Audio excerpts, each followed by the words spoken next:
I'm here with Big Gold Bell Media. Today we are here with Andy Weir as well as Ray Porter, the author as well as the narrator of Project Hail Mary Audible Book Club here at San Diego Comic-Con 2025. Gentlemen, how are you doing today? Well, thank you. How are you? Good. I'm doing good, thanks. Good. Glad to have you here. So let's talk about this book, right? So 1994 is when audiobooks formally got the term audiobook, right? And then also in 1995, that's when Audible started their business and was founded. And this book has been called the best audiobook in history, right? 20 years, best audiobook in history, as well as one of the best audiobook performances ever. What does that mean to both of you guys? Well, I'm really flattered, but it's 30 years. 30 years. Oh, So just saying. Math Just saying. Yeah. No, I'm amazed at that. I mean, but is that? Do you think that's any recency bias or stuff? I mean, like, what was the best audiobook of all time before that? I don't know, but yeah, it feels good. Yeah, feels real good, and I think it. It's pretty humbling. Mm-hmm. You know, I'm very pleased about it. I love that people like it so much. It was great to work on it. It's a great story, and it was a privilege to tell it. And I'm grateful to Audible for letting me do it. Yeah. You know, Yeah. so yeah. Yeah, no, that's great. I usually don't listen to the audiobook versions of my books because I already know how they end.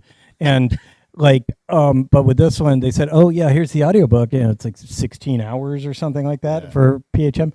And I'm like, okay, I'll listen to it, see how this Ray Porter guy did. And I just found myself just listening to it like for hours. And I'm like, I have read this book. I should really, I don't need.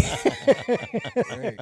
So it's just a really well done production, not just from Ray, obviously, but also from they did post-production on, special effects and Right.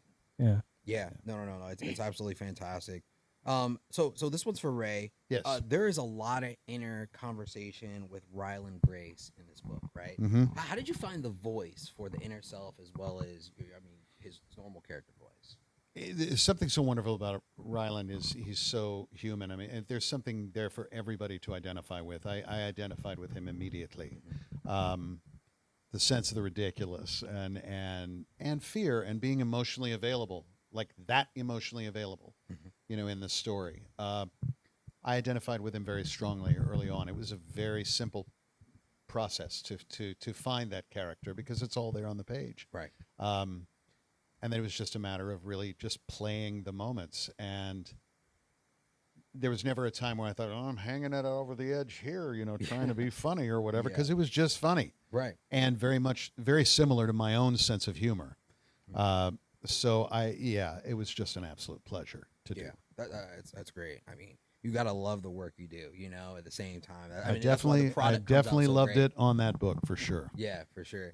So Andy, this whole entire idea of Project Hail Mary, how did this all come about for you? Like your early stages, what was the process of you actually writing the book? Well, the thing about Hail Mary was it was actually like several unrelated story ideas that I'd had at different times that I ended up gluing together. So I had one story idea about mass conversion-based fuel and what humanity could do with that.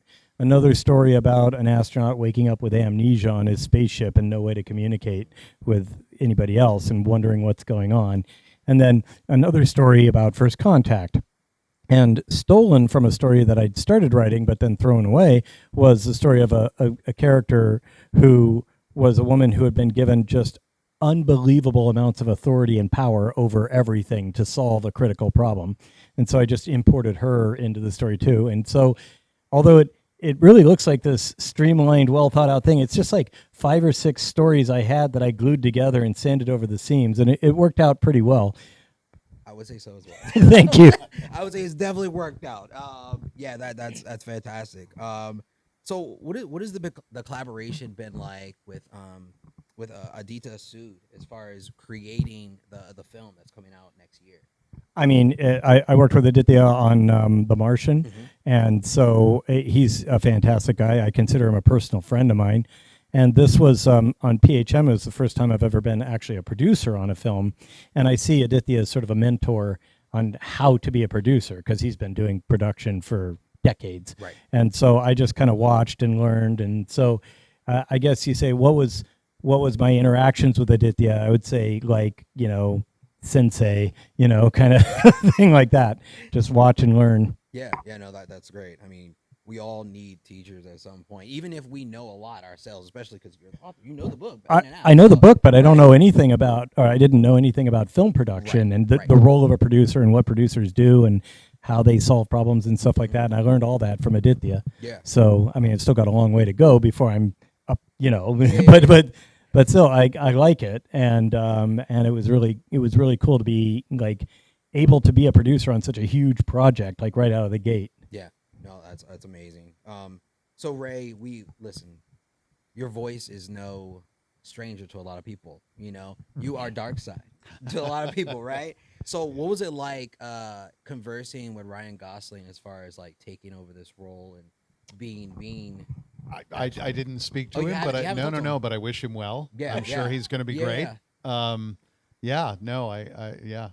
Okay. No. I sorry. That's all right. But yeah, no. So what was Ryan Gosling? I guess always not the face, but was it always your first choice for someone playing a film like this, or did you have other ideas of other actors possibly?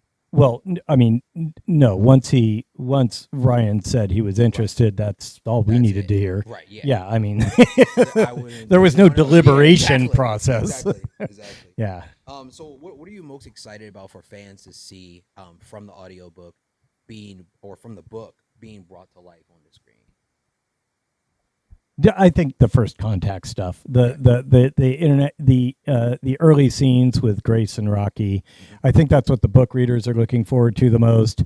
I think that's what most of the people who are watching the movie they're really going to enjoy that. I've seen cuts of the movie; it's done very well. I'm really excited. That's great. And have you seen the full movie or just? Yes, okay. Yeah, because I'm a producer, so Right. when they have a cut, they send it to the producers. We send notes and feedback and stuff, and I am really happy with how it's looking. That's great. And Ray, what are you most excited about seeing on the silver screen? Oh, there's so many things in that story that I'm looking forward to seeing, put up on the screen, and to see what's being done with, I had words, and I didn't even have like some of the sound engineering that came later. Right. I was just sitting in my booth at home in Pasadena. So I had my visual imagination, and just, some of the things I've seen from the preview, which is like one of the most watched previews ever. I'm just like, so cool, So I'm looking forward to both things that jibe with what I saw in my mind, and things that are just completely surprising and different. Yeah. And I think that based on the movies that Aditya has done, it's in great hands. Yeah. I mean, Aditya's track record is absolutely fantastic. Yeah. So yeah, like you said, it's got to be definitely in great hands. So you guys being here at Comic-Con 2025, what has the reaction been with fans, or the interaction being here so far been like for you? Well, not many for me, because I keep saying I have a face for audio, but it's people know the voice, right? But they're like, what? But I've seen you get recognized a ton. Yeah, I mean, well, this is a particular population that selects for people who might recognize me. Out in the wild, I get recognized maybe once a month, but here it's every few minutes.